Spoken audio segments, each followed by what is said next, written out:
muito as regras hoje. Antigamente eu não era ensinado assim.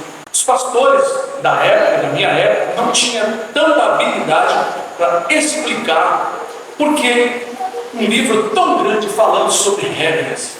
Mas regras têm o cuidado de Deus, o amor de Deus. As regras têm os cuidados, o amor de Deus. Veja que muitas leis são para o nosso benefício. O Senhor Deus, Ele quer o nosso bem. Mas como Ele pode abençoar alguém que não quer as regras? Vocês que já seguraram uma faca, já cortaram, já perceberam que tem faca que não pega muito bem o fio, um material ruim. Se afia de um lado, ela dobra do outro lado. Se afia do outro lado, ela dobra. E quando corta mais ou menos, passado pouco tempo trabalhando, ela já está séria. Então foi um material feito que não seguiu as regras para ter um bom fio. A navalha de barbeiro é um aço especial para corte. Existe um aço especial para quebrar pedra. A ponta dele é super dura. Então existe regra para fazer uma ferramenta para que ela seja útil. Assim existem as regras para que seja criado um bom cristão, para que ele seja útil. Um cristão que não entra na regra, Deus não pode usá-lo em certas circunstâncias. Ele só pode caminhar até 2 metros, não pode ir a quilômetros de distância, porque não foi preparado. É isso que muitas pessoas não entendem. Quanto mais você for preparado por Deus, mais habilidade você vai ter. E mais Deus encontrará lugar em você para trabalhar e te usar como uma ferramenta nas suas mãos. Isso é maravilhoso, você entender que as regras são coisas boas.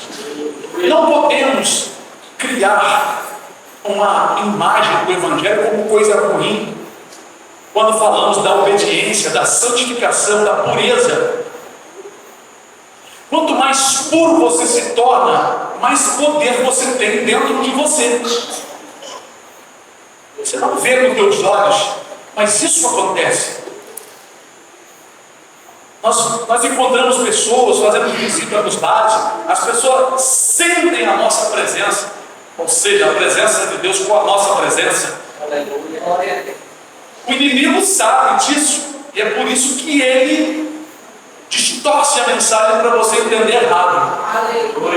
E ser crente tem que deixar isso, deixar aquilo. Não é isso não. Nós somos um exército aqui na terra. Um exército tem que ser preparado. No tempo do fuzileiro navais, nós fazíamos exercícios bem pesados. Nós achávamos aquilo muito ruim, mas para uma guerra, o soldado tem que estar preparado. E outro tipo de exercício, além do exercício físico, comando, obediência, porque o soldado ele aprende a obedecer porque ele vai receber os comandos. O soldado não vai para a guerra sozinho, se atirando, não. Tem as áreas certas que eles são colocados. Morrem muitos, infelizmente. Nós somos um batalhão de Cristo, um exército do Senhor. E nossa luta é contra o mal, contra o pecado, contra as astutas ciladas do inimigo. O que ele prepara contra a gente, das angústias, das tribulações, para te tirar do caminho, para você se sentir derrotado. Então, para nós não perdermos, nós temos que vestir toda a armadura que Deus nos ensina.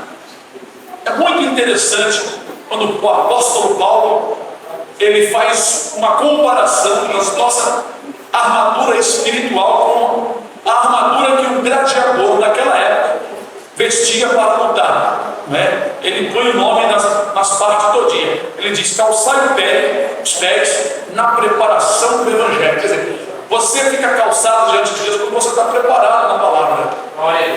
E ele diz: tomai o escudo, a fé. O escudo servia para defender contra as flechadas, contra as espadas que o outro dava, defendia. Então, a fé. Quando você crê em Jesus, crê em Deus, essa tua fé vence o mundo, como está escrito. Essa é a vitória que vence o mundo, a vossa fé. Fé, na verdade, fé em Jesus e fé na palavra. E tomando também a espada do Espírito. A espada, tudo é referente à palavra. Tudo é referente à palavra. Então, irmãos, nós fazemos parte de um exército e lutamos. Que aquele que é humilde de coração, se humilha, ele aceita. Tem um homem na Bíblia que Deus chamou ele de amigo só porque ele aceitava tudo que Deus falava. Ele nunca tinha ouvido Deus falar com ele, mas Deus manifestou a ele dizendo: Abraão, o nome dele antigo era Abrão, sai da tua parentela, Abraão, e vai para uma terra que eu vou te mostrar. O homem não sabia o lugar, Deus não mostrou nada, mas o homem creu de tal maneira que agradou a Deus e começou a seguir com a sua fazenda, com a sua mulher, até o seu sobrinho Ló, com a sua fazenda, sua mulher, seus empregados, uma multidão, foram junto com Abrão. Abrão foi um homem íntegro, obediente, seguindo as regras que o Senhor naquela época lhe aconselhou. Não tinha lei de Moisés ainda. Abraão teve um coração tão bondoso, tão aberto com Deus, que Deus o abençoou grandiosamente.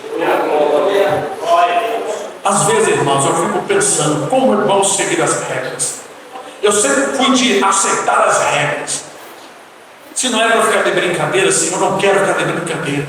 Se não é para fazer comércio com os irmãos da igreja, eu nunca quero fazer isso e nunca fiz. Glória a Deus por isso. Aleluia.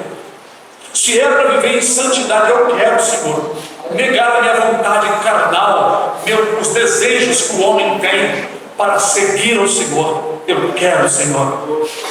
Porque quando eu choro, quando as lágrimas descem no meu rosto, o Senhor diz: eis-me aqui. O que queres que eu faça? Muitas e muitas vezes Deus me deu resposta. Muitas vezes Deus me deu resposta na hora. Mas, irmãos, eu continuo a dizer: se esforcem naquilo que vocês sabem e põe em prática com amor. Vocês vão ver uma diferença enorme na vida de vocês. Vocês vão ver como o Senhor vai manifestar. Ele vai falar no seu ouvido, Ele vai falar na sua mente. Você vai ter revelação, vai ter sonho de noite. Você vai abrir a palavra, vai falar contigo. Põe a sua vida no pino do meio-dia, bem retinho, e faz uma experiência com o Senhor. Faça tudo por amor, não faça por obrigação. Aí vocês vão ver a glória de Deus. Porque eu percebo que alguns irmãos aqui têm um ânimo, uns dias, um tempo, mês, depois esmorece, né? Volta aquela estaca zero, volta do zero de novo. Não, a Escritura diz assim: sede firmes e constante, sempre abundante na obra do Senhor, porque o vosso trabalho não é vão do Senhor, certamente Deus vai recompensar. Irmão, se você deixar o diabo botar preguiça, botar desânimo, rebeldia, desobediência na tua mente, no teu coração, você vai ficar sem produzir fruto para Deus, e o Senhor também não tem prazer. Não tem prazer de estar estendendo a mão. Por quê? Ele não tem prazer de abençoar abundantemente uma pessoa que não tem compromisso com Ele, porque sabe que essa pessoa vai se perder com a abundância das coisas desta vida e a abundância espiritual. Então, abra o coração, faz o que o Senhor Deus quer, siga as regras. As regras foram feitas para o nosso bem. Os mandamentos do Senhor são bênçãos, eles não são maldições, são bênçãos para nós. Amém, irmãos?